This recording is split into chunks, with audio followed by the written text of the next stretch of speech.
Hey everybody, this is Blake here, and I am currently filming myself.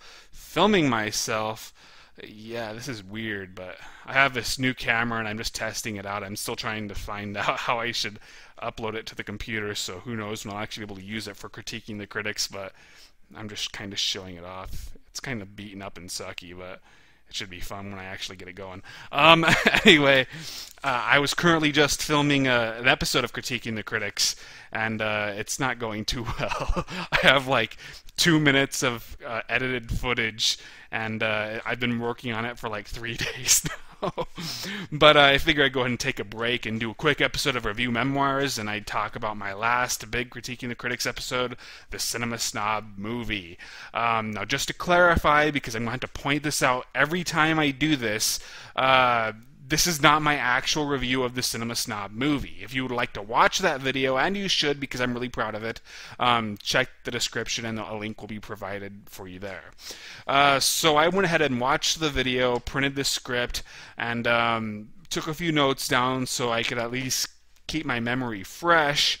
And hopefully you will find this video to be informative and maybe a little entertaining. Probably not, but maybe. So I actually tell a fib during the first paragraph where I indicate that the trailer is what revealed that this was going to be a giallo/comedy hybrid. That's not true. I knew that from the very beginning when he first announced on his website. The only reason I chose to lie is just because it sounded better tying that in with the trailer, which I was using footage of. I also tell another little fib later on, but this one I at least have an excuse. It's when I indicate surprise about there being nudity. I'd heard in some video where I think Brian Lewis and Brad were talking, and Brad mentioned that there was nudity in there. But I had actually forgotten about that by the time I had watched this movie, so that's my excuse. Anyway, so when he finally released it, I was debating whether I wanted to buy it or not because I have a reputation in my family for being incredibly cheap. My parents are constantly calling me a miser, and to which I have to respond that I'm like the only one who hasn't gone through financial troubles in this entire family, but whatever. Yeah, I was reluctant to pay $20 for something. But then I was thinking, I was like, I already get AdSense money and, not much, but enough to afford that. And since I had already planned on using that money to purchase things for my web show, why not go ahead and count movies there too? But don't automatically presume that I'm going to buy any of your movies. Just a few, like Brad's and probably James's, but I don't want anybody to presume that, hey, if I can make any piece of shit movie and Marshall Horror will buy it. No. So I ended up buying it, but unfortunately it came quicker than I would have expected. I was currently in the middle of my To Boldly Flee review, and I was so miserable throughout making that. I was not having a fun time, and that came, I think, when I was about to finish part 2 of that 4-part review, and so I was like, shit, do I want to watch this now or do I want to wait until it's over? The good news is if I watch it now, maybe I'll have some, more ideas by the time I actually get down to writing it, but there's also a chance that I'll get distracted when I should be focusing on To Boldly Flee. You don't want to be thinking about a totally different movie that you're supposed to think about later. So that really sucked, but I decided to go ahead and watch it, and I really liked it, but I was really nervous because when I looked at the notes I took throughout watching it, it was all like nitpicking criticisms, like continuity errors and shit like that. And even though I loved it, most of the strengths were really broad, so it was like, it's funny. That's not enough to do a review on, and so I was really concerned about that, and I kept trying to write it, but I couldn't think of anything to say. Finally, I got through with my To Boldly Flee review, and there actually are some hints that I'm going to review the Cinema Snob movie in the last part. You actually see a copy of the DVD case in the background, but it's hard to tell what it is because the colors are so dark, and it just like you could tell maybe it's a DVD, but you can't really make out what it is. So that probably went over a lot of people's heads. And at the very end of the review, I think I sing a little bit of the Cinema Snobs theme. Yeah, that was pretty bad, but it was also a little fun to do. So that was how I decided to foreshadow my next review. And so I finally started writing the script, and I was really pleased with it, but it was really long. It was like 5 pages, and this really concerned me because each of my To Boldly Flee parts were like 2 full pages long, and each episode was like, what, between 10 and 15 minutes. So what's this going to be like? I don't want to do a 30-minute review. Some people could do that. I do not have the patience for it. So I figure, all right, I'm just going to go through everything again and just see if I can tighten it quite a bit. And so I do that. I delete some parts, I rewrite some parts, and I finally finished. I'm happy, but then I look at how shorter it is, and it's longer. It was like a full paragraph more than it was before. So I was like, no. And so that really bummed me out. But I figure, I can't postpone this anymore. I was already running weeks behind, so I figured I'm just going to go ahead and do this, make this my most ambitious project yet. And so I start filming, and immediately it's hell because I can't get the first frickin' part to sound good. When I'm filming it, it's the part where I say, "Hello, this is that creepy bald guy, and welcome to my review of the Cinema Snob movie, the most anticipated movie starring Brad Jones to come out on DVD in September." I kept fumbling in my words, and it sounded really bad. And even the final take that I ultimately used didn't sound that great. Maybe I shouldn't have tried to make a joke out of that, but these days I try to aim to be funny, but in a way I could do, not like with overacting and stuff like that. So bad start, but much to my surprise, I ended up getting like 2 full minutes done the first day. That would turn out to be a lot compared to the following days that would come. And the part that took the longest was the drawing. In my previous guidelines episode, I could not think of a title card to use. When I did an episode on scripting, I just used the title page for final draft, or writing, I actually just wrote it down. But I couldn't decide for humor, so I just thought, why not draw something? And it got really out of hand and really bizarre, and that ended up becoming almost the focal point of the entire video. And I was debating whether or not I wanted to make this a big running gag. I decided I'd do it sparingly so it didn't get old, but I went ahead and drew all this stuff, like with Jake going to Smurfs 2. That ended up being hard to draw because when I went down to it, I didn't really know how to draw Jake, and I realized I was spending way too much time drawing something that was supposed to look bad, that was supposed to be crude, but I'd wasted like an hour trying to get it right. Now, where I initially thought about that was, if I had ever reviewed the midnight screenings, that gag would have been there, and I probably would have had something for everybody. But that part, I just thought sounded the funniest, and I think all of Brad's friends are really funny when it comes to those videos, but Jake probably is my favorite. I love when he's just pissed off, but when he did that review of That's My Boy, I was actually kind of scared. That was not funny, that was scary, pissed off. But yeah, so I finally just said screw it, and I drew that. If you actually look in the very corner, or maybe it was the side, you actually see a caricature of me, which is like this real alienish looking motherfucker. I figure that's going to be kind of a running gag. Whenever I do draw, I'm going to somehow be in there, but I didn't bring any attention to myself. The same thing with the Jared thing, but I was actually really hesitant to use that because I had known that he had a falling out with Brad, and when I had thought about that, this was before I even knew they had a falling out. I'm really behind on that kind of stuff. But then they patched things up apparently, so I figured, why not? But I was still worried that people would somehow interpret this as an attack on Jared when it's really none of my business. So that wasn't the point. It was just because he was bald. That was really the extent of why I decided to do that joke. Originally, I was just going to say flee to Mexico, but then for some reason I thought of Space Mexico. I think there was some abridged series that I watched that had done something like that. So I just threw that in there, and I thought it was funnier for it. Anything else on the first page? For the most part, when everything I said here matched my real feelings.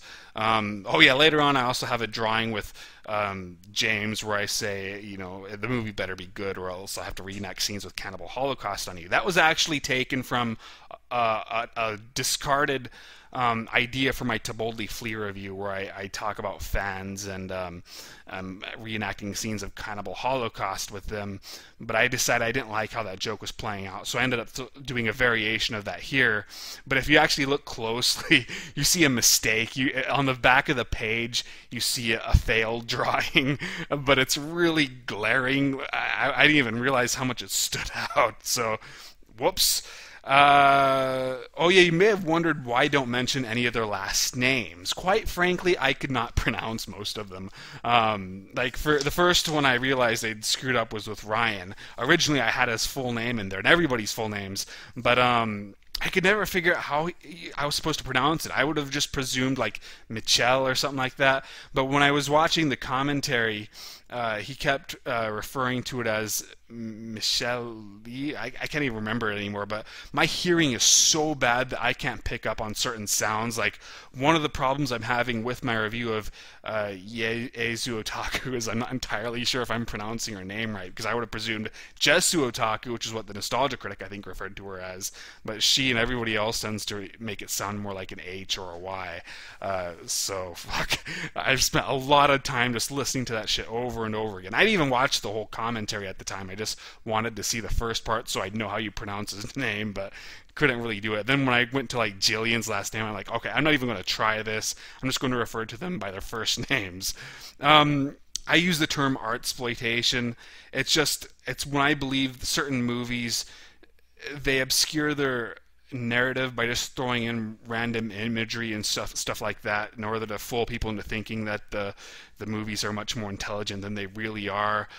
One of the movies I hate the most in this whole world is called Visitor Q, which is, even though I love the director Takashi Miike, but I always felt that he was pretty much making a shitty exploitation movie, but he masked it as art so critics would be forced to like it, and a lot of people really do. So that's almost like it just pisses me off thinking about it, and that's why I believe Terrence Malick really does too. So anything on this page? I was originally going to do a lot more comparisons with To Boldly Flee, but decided I didn't want to because I sounded like I hated To Boldly Flee, which I really didn't. I liked To Boldly Flee, even though my feelings were very complex. But I felt like I was just bashing on it too much, and that just wasn't cool on my part. So I decided not to do a lot of that.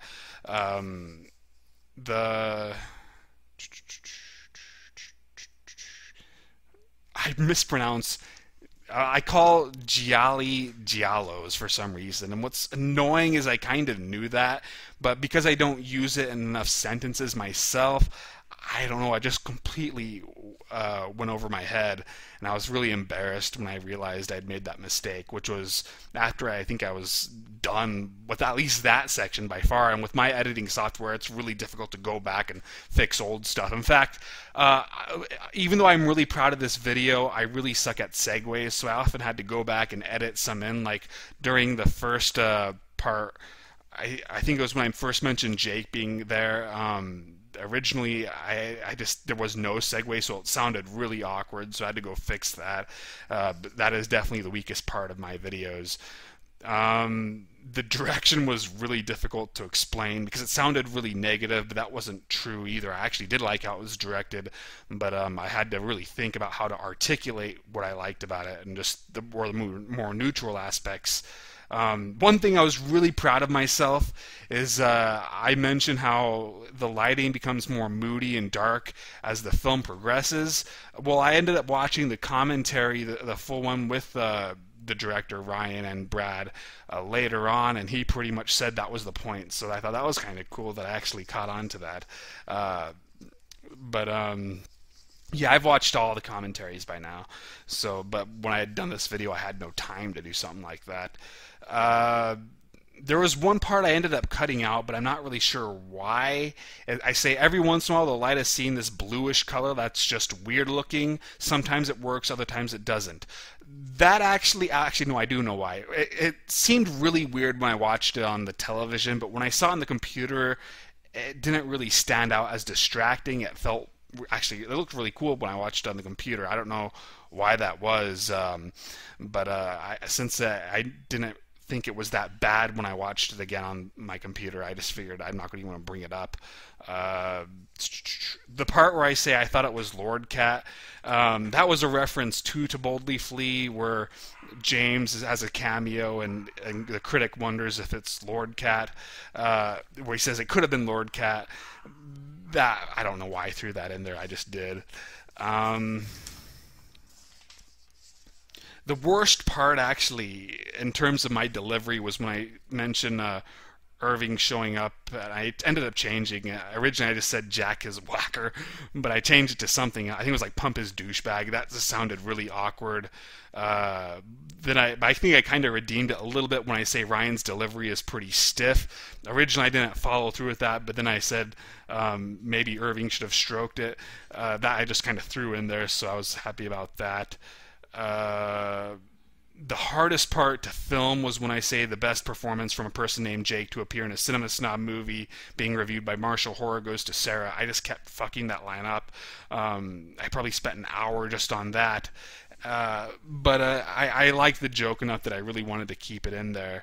Actually, I take that back. The worst joke was when after I say it was a constant battle with my remote that ended in violence, I have some gag involving a ninja where it turned out to be moonlighting as a ninja or whatever. That I kind of felt went badly. I didn't mind it when I first saw this video, but when I watched it just now, it kind of fell flat on its face. And then the ending I completely changed. It was just totally out of order, even though the content was mostly the same. But I don't even know why he decided to do all that. But yeah, that's... Oh, I think there was a line where I believe I cut out, I didn't notice it anyway, where I say, "My name is Marshall Horror. No, I'm not a snobbish critic. I am just an imaginary one. There is a difference." I didn't notice at the ending. Maybe I included it somewhere else. And then the part where I mention the continuity errors, that originally was going to be there, but I decided to cut that out because I felt like I was nitpicking. You almost have to expect continuity errors when it comes to really low budgeted films and then really big budgeted films for some reason. But the part where I also felt I should take it out was because I was being a little bit of a hypocrite. Since I had filmed this video over like 3 weeks, the continuity errors were really fucked up. My facial hair was constantly changing, and that's why I made that joke there. But I finally got it done. I released it, and it did pretty well. Oddly, my fan base in general wasn't that interested, apparently, but the Cinema Snob ended up hosting it on his website, which is really cool of him, and it did well because of that. And surprisingly, people were more positive than they were with my first video, and when they complained about me, they actually had good complaints, like how my voice sucks. I agree, I can't dispute that. And they even had one funny part where a voice designed for print that actually made me laugh, and so I was pleased at the reception. And overall, this was a difficult video to make, but it was an enjoyable one too. It wasn't like with To Boldly Flee, I was miserable making that video, and it's hard for me to watch it because I look so miserable. But with this one, I had a lot of fun doing it too. So even though it was stressful, it was enjoyably stressful. So that is that. God, this is almost 20 minutes long. I hope you enjoyed the video. That's all I could say. I'll see you guys later.